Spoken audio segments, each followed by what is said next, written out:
Saudara masih bersama dengan guru besar Profesor dari Universitas Islam Negeri Syarif Hidayatullah, Zumardi Azra, lalu ada Humas Gejayan memanggil Mimin Muralis. Prof, tadi bahwa ada komitmen yang disampaikan oleh pihak kepolisian, tentu ini hal yang positif, meskipun harus dicermati juga ke depan apakah ini akan dilakukan secara konsisten, saya menggunakan bahasa Orde Baru, secara murni dan konsekuen atau tidak. Tentu ini menjadi tantangan. Begitu ya, Prof? Kelihatan masih di mute ya, Prof? Apakah masih di mute? Masih di volumenya belum keluar? Audio Prof Zumardi belum keluar? Ya, jadi Ya, silakan. jadi saya kira paling tidak pernyataan resminya itu sudah keluar, telegramnya sudah keluar, dari Ya. Presiden juga sudah keluar, dan dari Kapolri juga ada telegram itu. Saya kira kita mengapresiasi itulah, ya kan? Kita hargailah. Jadi yang saya menekankan jangan cuma itu beredar di pimpinan Polri saja ya, tapi harus ke bawah. Sampai ke Polres, Yang bahkan ke ada- Polsek sekalipun. Iya, yang ada di lapangan itu, yang ada di jalan raya, yang ada di mana saja lah. Ya. Itu kan polisi ada di mana-mana, di lapangan itu ada di mana-mana. Mereka itu ya harus diberikan penyadaran. Jadi mereka itulah kalau melihat mural jangan kemudian langsung dicat, misalnya nyuruh siapa untuk ngecat, biarkan aja. Jadi ini ada dua hal, Bung Aiman ya. Saya kira kalau untuk polisi, saya kira Presiden lebih bisa terus terang, lebih bisa secara tegas meminta kepada Kapolri agar dalam tanda kutip ya menertibkan polisi, itu Aha. bisa. Yang jadi masalah itu adalah tadi yang Bung Aiman bilang itu, yang doxing, yang Doxing. Nggak ada yang tahu tuh yang melakukan siapa, Prof? itu seharusnya ya Siluman. Yang punya alat canggih. menurut saya Yang punya alat canggih. Siapa yang punya alat canggih? Kan banyak Ya, yang punya alat canggih. Yang kita ketahui aja. Oke. Gimana, Prof? Silakan. Nanti saya berikan kesempatan kepada Bung Mimin.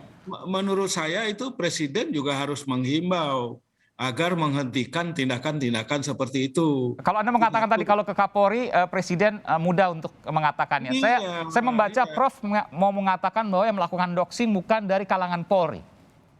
Oh, itu kita nggak tahu kan, pokoknya orang yang itulah, oleh karena itulah saya kira Kalau tadi Prof Presiden katakan misalnya harus- kalau bilang ke Kapolri sih gampang, artinya semua akan dilakukan. Tapi kan kalau di luar institusi Polri mungkin ada kesulitan. Begitu kurang lebih kan Prof pesannya ya?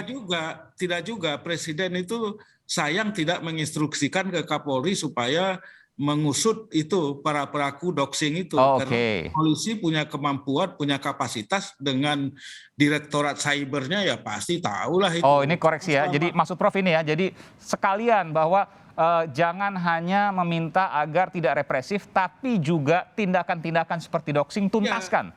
Ya, Presiden misalnya menghimbau supaya para pelaku doxing itu berhenti, ya kan? Kalau tidak, maka Presiden juga sekaligus mengatakan saya akan menginstruksikan kepada Kapolri untuk menertibkan mereka, untuk mengusut mereka, untuk melacak mereka, dan polisi itu saya kira bisa mempunyai kapasitas untuk melacak jejak digital dari para pelaku itu doxing, kemudian juga macam-macam lah itu. Dan itu represi gaya baru, Prof. Kalau kita dulu di Orde Baru misalnya, saya sempat merasakan juga pada waktu itu adalah ada Kopkamtib misalnya yang kemudian langsung menangkap. Sekarang adalah bentuk represinya melalui doxing. Enggak, kalau zaman dulu Orde Baru itu sama dengan apa yang pernah disebut kalau di kampus itu disebut sebagai Intel Melayu. Ya. Intel Melayu itulah yang gentayangan di kampus, dan kemudian nanti dia daftar dan dia tangkap orang-orang Betul. aktivis mahasiswa. Dulu kan nggak ada Kalau teknologi. sekarang nggak ditangkap, tapi diacak-acak isi handphonenya. Iya, kalau yang sekarang itu ya, itu sekarang. Dituduh. Jadi Difitnah juga. Oke, Bung Mimin, Anda punya pengalaman, silakan. Iya, teman-teman kayak Raffio Patra waktu itu kan terbukti. Iya. Dia HP-nya diobrak-abrik gitu. Artinya... Anda saya pernah juga melihat- mengalami hal yang sama? Ya, nggak usah disebutkan lah. Nggak pernah juga berarti melihat kalau nggak usah Kita sebutkan. balik ke mural ya, Mas Bung Aiman ya. Kita balik ke mural ya. Oke, silakan. Saya melihat apa yang terjadi hari ini adalah dramaturgi kekuasaan aja gitu. Dramaturgi keamanan kita yang buruk gitu. Dengan tadi Bung Aiman juga turun ke Tangerang waktu itu, Ya. membongkar pembodohan-pembodohan atau pembohongan-pembohongan publik yang dilakukan aparatus gitu loh, tentang meresahkan masyarakat, padahal nggak ada yang merasa resah dan nggak ada yang mengadukan. Banyak sekarang cek Ya, hanya Video-video overreaktif tentang aparat mural di itu, tingkat iya. lokal pada waktu itu, betul. Iya, dramaturgi kekuasaan selalu seperti itu. Tadi bilang oke, Tapi kan kita artinya ini turun, bukan kita- top down, bukan disuruh oleh presiden misalnya, bukan disuruh oleh Kapolri misalnya, tapi ini adalah overreaksi dari aparat-aparat di tingkat lokal, di tingkat bawah, bahkan di tingkat polsek atau kelurahan. Sekarang gini Bung Aiman, kita ini negara merdeka gitu, tapi kita belum punya mental merdeka gitu. Sebagian ada yang ingin merdeka, sebagian masih ingin menjajah gitu. Nah, pola-pola pikir yang ada di pemerintah rezim hari ini, rezim-rezim oligarki ini masih mereproduksi mental-mental penjajah gitu, nggak melihat atau masyarakat itu dimerdekakan. Bangsa yang merdeka kan merdekalah ada memerdekakan orang lain gitu. Kita merdeka, poster ditangkap, mural dihapus, di internet UU ITE, semua ada di pasal-pasal ini mah bisa aja gitu. Artinya kalau kita punya mental memerdekakan orang lain secara pemikiran, gagasan, ya terima, polisi jangan berpolitik gitu. Iya, Artinya tapi Anda keamanan kita ini apresiasi berpolitik. dong, karena kan Presiden sudah bicara, Kapolri Nah, sudah ini, bicara bahwa Bung akan Aiman, lebih hari ini- adoptif, lebih hari ini humanis dalam yang menanggapi terjadi kritik dan dalam- mural. Iya, Hari ini misalnya kita lihat di Bangka Belitung ada mural tidak dihapus kan?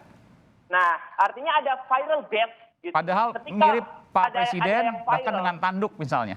Nah, kalau ada yang viral baru ditindaklanjuti, artinya kenapa hal-hal itu selalu terjadi gitu? Coba nggak viral, itu nggak akan berubah gitu pola pikir. Artinya rakyat sekarang harus benar-benar berani mengatakan jangan ketakutan itu dinormalisasi. Seakan-akan yang berani itu aneh. Oleh karena kita Yang juga berani butuh itu sendiri. Padahal kita semua butuh harus Bung berani. Mimin lainnya yang kemudian Iya. menyuarakan secara proporsional tentu. Oke. Iya, komprehensif juga gitu. Saya Komprehensif lebih juga. belajar Oke. gitu. Terakhir, Belajar Prof. melawan. Azumardi, apa yang bisa disampaikan? Ini suara-suara dari mahasiswa yang begitu bergelora, tapi kita butuh suara-suara seperti ini meskipun harus proporsional. Ya, saya kira yang pertama tentu saja aparat jangan berlebihan, ya kan.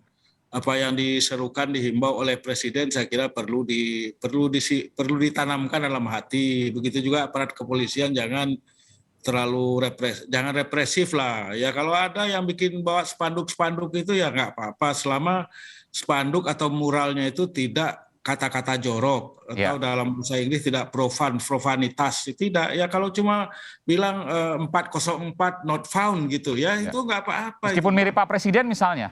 Nggak apa-apa, itu biasa itu. Jadi itu tidak akan merusak tidak akan menjatuhkan wibawa Presiden Jokowi kalau Kecuali ditulis misalnya itu Pak Presiden, lalu kemudian ada kata-kata yang menyerang kehormatan, baru kemudian ditindak.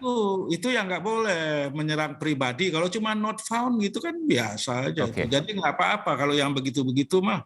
Atau misalnya yang lapar misalnya, ya kan ada tuh. Tuhan saya lapar. Tuhan saya lapar, ya itu nggak apa-apa itu, udahlah. Saya bilang itu kalau polisi atau presiden atau pejabat itu lihat aja dengan senyum gitu ya, dilapangkan aja dadanya, jadi nggak usah kemudian merasa tersinggung. Ya itu biasa, itu bahagian dari sindiran yang biasa, sindiran ya. Jadi, terakhir Prof yakin nggak bahwa apa yang disampaikan oleh Presiden, apa yang disampaikan oleh Kapolri melalui telegram rahasianya, ini akan dilaksanakan oleh tingkat paling bawah sekalipun sampai ke tingkat polsek? Saya kira harus dilaksanakan. Harus. Ya kan? Apakah akan dilaksanakan? Siapa lagi yang mereka mau patuhi kalau bukan Presiden ataupun Kapolri ya, harus mematuhi atasan lah ya. Jadi oleh karena itu saya kira harus kembali kepada prinsip yang disebut sebagai civilian police. Polisi itu tampilnya wajah sipil, jangan wajah yang militeristik itu. Ya. Kalau suka represif, suka memukuli, suka main tendang, itu bukan polisi sivilian, itu polisi militer itu. Yang begitu yang nggak boleh ya, nggak cocok lah di alam sekarang ini. Jadi oleh karena itulah si polisi itu harus lebih humanis, ya kan, lebih humanis, lebih lembut, tapi tidak harus kemudian loyo, ya kan, itu penting, ya kan. Ya. Tegas dan humanis. Iya, baik. Terima kasih. Terjadi ekses-ekses seperti di negara lain, di Amerika misalnya kan, I cannot breathe ya. Kayak begitu jangan terjadilah di Indonesia. Iya, betul. Terima kasih Prof. Azumardi Azra. Terima kasih juga Bung Mimin Muralis. Tetaplah bersuara, tetaplah kritis, yang kemudian proporsional, dan tentu ini juga dibutuhkan oleh bangsa ini. Terima kasih sekali lagi Bung Mimin, terima kasih Prof. Azumardi Azra. Selamat malam, sehat selalu. Selamat malam.